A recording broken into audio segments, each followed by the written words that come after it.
Okay, what is up there, YouTube? I have a video on 12 weapons I want to see in the upcoming Call of Duty Cold War. Now, Call of Duty Black Ops Cold War is a upcoming first-person shooter game that I can't wait to get my hands on. Now, I've been a fan of the Call of Duty Black Ops since the first game came out way back in 2010, and that game too also had some rare weapons. So here are some rare, experimental, and some limited production weapons that I want to see in the Call of Duty Black Ops Cold War. I'm going to break this video down by 3 categories. There's going to be 5 NATO weapons or pro-US weapons, 5 Soviet weapons, weapons from Soviet-aligned countries, and there's going to be 2 exotic weapons from neutral countries that were dragged into the Cold War or were battlegrounds during the Cold War. So let's get started. And the first faction we're going to do is weapons from the US and pro-US forces of the Cold War. And the first weapon on the list is the American Armalite AR-10. The AR-10 is a select-fire battle rifle that first appeared in 1956. This weapon was designed by the legendary Eugene Stoner, who would later go on to develop the Stoner 63 and later on the M16 or XM177 assault rifle during the Cold War. These would later become successful in the Vietnam War, although the US would later pull out of Vietnam. Its first success was the Armalite AR-10, and this battle rifle was produced in very limited numbers during the Cold War. Only about 9,000 AR-10s were actually used by the US forces during the Cold War, and some of these were actually sold to countries that were allied with the US. For example, Sudan, which was a pro-US country during the early years of the Cold War. This weapon was chambered for the 7.62 by 51mm NATO cartridge and was fed by a 20-round box magazine and had a rate of fire of 700 rounds per minute and an effective range of 660 yards. This weapon here is basically like an overpowered M16, making it one of the deadliest assault rifles / battle rifles of the Cold War. There were various modifications to this weapon, including a light machine gun variant, a sniper rifle variant, and a marksman variant. So this weapon here, the Armalite AR-10, is like a jack of all trades when it comes to infantry rifles or battle rifles. Keep in mind, I'm going to break this list down. I'm going to have 1 weapon from each category. I think the AR-10 should appear in the game as one of the standard issued combat rifles, or it could at least appear in the multiplayer, if not the main storyline. The next weapon on the list is one of my favorite submachine guns, and it comes from Italy, and that is the Italian Francini LF58, which was a submachine gun carbine that was used in very limited numbers by the Italians during the Cold War. This weapon could be used if there is an Italian campaign or a campaign that involves Italian characters in the game. If there is, I hope this weapon at least appears in the campaign or at least in the multiplayer. Now, this weapon was a submachine gun carbine chambered for the American .30 carbine, which was the standard cartridge used in many American World War II era select fire carbines like the M1, M2, and M3.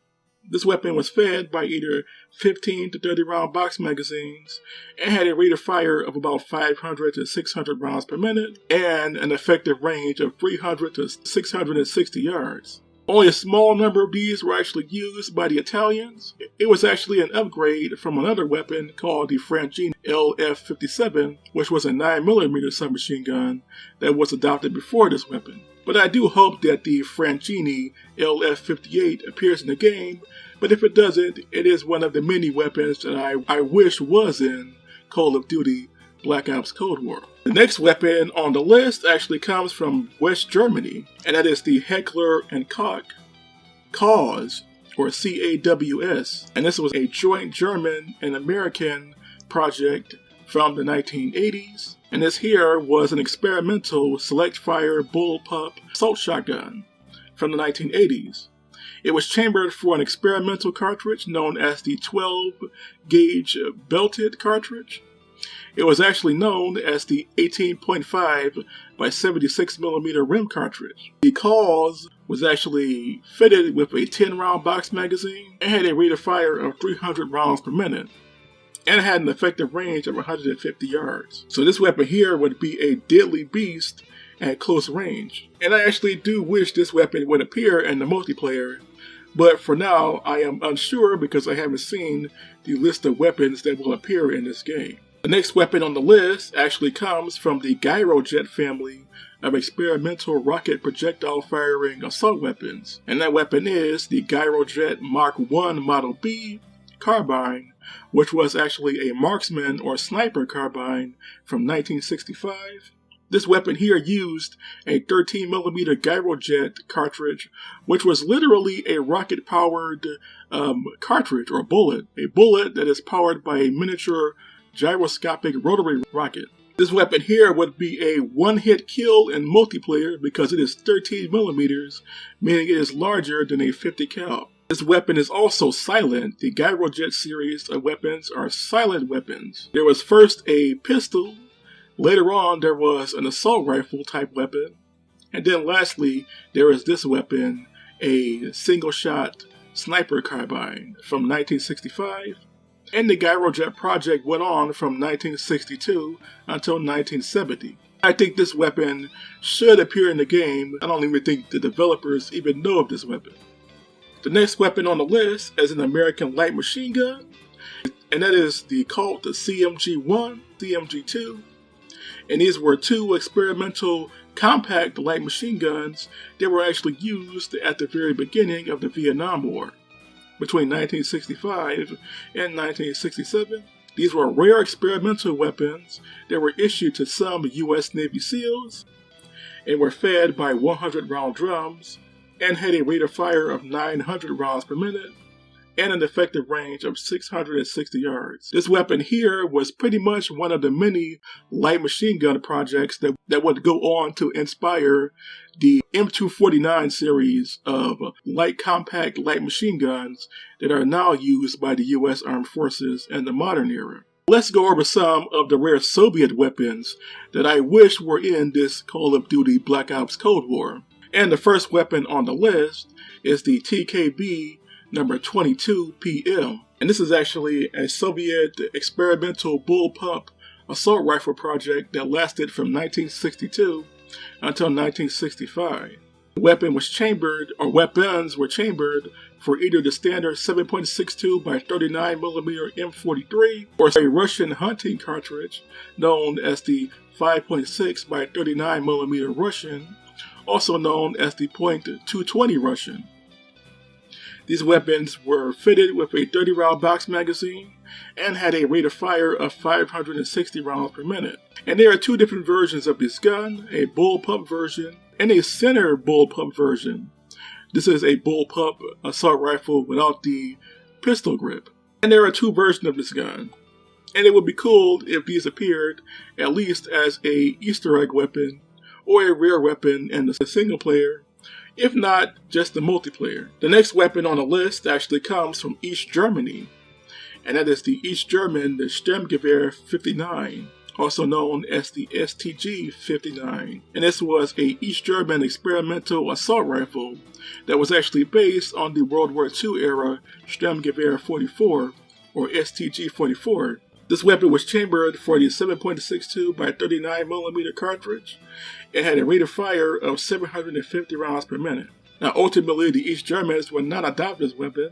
That should appear in the multiplayer at least, but I don't think it will because I don't even think the developers even know of this weapon. The next weapon on the list actually comes from Hungary, and that is the Hungarian KERALI Kutcher model 1953. And this was actually a limited production Hungarian submachine gun. And there were two versions, a standard submachine gun and a bullpup submachine gun. This weapon was chambered for the standard 7.62 by 25mm Tokarev cartridge and was fed by a 35-round box magazine and had a rate of fire of 700 rounds per minute. And this was one of the many submachine guns that was actually used during the Hungarian Revolution of 1956. Let's go over to China. Now, China was one of the Soviet Union's allies at the start of the war, but later on, China and Russia split it, and China went on their own separate proxy war adventure against the US. And one of the weapons they used was the Type 80, which was a Chinese machine pistol that is very reminiscent of the World War II era Mauser C96 broom-handled machine pistols that were also used in China during the Second Sino-Japanese War against Japan. But the Type 80 is the Cold War version of that weapon, or Cold War descendant of that weapon. And this weapon was chambered for the standard 7.62 by 25mm Soviet, or Tokarev, and was fed by either a 10 to 20 round box magazine, and had a rate of fire of 850 rounds per minute. So this weapon here is basically like the Sticken, or the ASP. This weapon here is basically like the Chinese Glock of the Cold War. And then there's the final weapon on the list that I would hope would be in the game, and this weapon comes from Cuba, and that is the Cuban Mambi AR1. The AR1 was a Cuban limited production semi-automatic bullpup anti-material rifle that was developed sometime between the late 70s and 1980.